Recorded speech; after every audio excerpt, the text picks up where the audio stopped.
Napunta sa yung role dito? Tinawagan lang ako ng Deal or No Deal. So, siguro during taping, napapanood ako ng iba. Kinuha ako ng Viva. So, nakapag-sign ako ng 5 years contract sa Viva last December. Tapos, ayun, tuloy-tuloy lang yung Deal or No Deal. Tsaka yung mga guesting ko sa mga drama dito. Like yung MMK. Tapos sa kabilang station, nag-guesting ako doon. Tapos, and then, dumating nga itong We Will Survive. So, masasabi ko malaki na tulong sa akin ng Deal or No Deal. Hindi mo daw ba gagawin dito yung Babalu impersonation?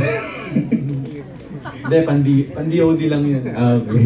Carlo, of course, na-survive mo lahat, di ba? Yes. Siyempre, malaking bagay na nakabalik ako dito sa ABS noong 2012.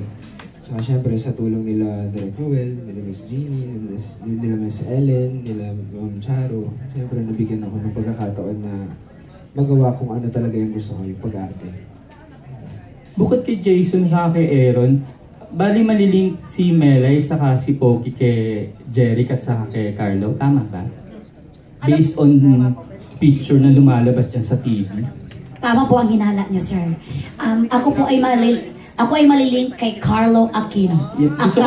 Gusto lang tanongin nyo, reaction nyo na yun, syempre sila yung magiging kapartner nyo, kaling-kaling dito. Si Ate Poki naman kay Mr. Jeric Mirabal. Ano reaction mo, Poki? Masabi ko lang, ang hirap talaga ng buhay ngayon. Kala nyo, tinanggap nila. Hindi. Ano yan? Siyempre, Diyos ko, Jeric Rabal pa. Mga 5 years old pa lang pinanonood ko na yun. Tapos ngayon, di ba, ka-love team ko pa. Hello. Si Carlo rin, 3 months pa lang ako pinanonood ko na yan. Yan. Tapos, pero ang cute lang. Sobrang ang cute-cute lang talaga ng bonggang-bongga. Yun. Melay, syempre, ang galing na actor niya. Oo. Hindi nga ako makapaniwala na siya ang love team ko dito. I cannot believe it. Akala ko nga wala, pero meron pala akong love team dito. At si Carlo Aquino. Thank you very much for accepting this kind of project, Mr. Card. Abangan yung bedscene nila. Bedscene? Okay. Tapos parang Passion de Amor, pero wow! After ng bedscene, magpapakamatay na si Carlo. Sisira din yung kanyang career. Charing lang.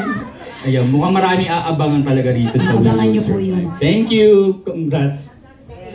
Thank you, Glenn. Our last question.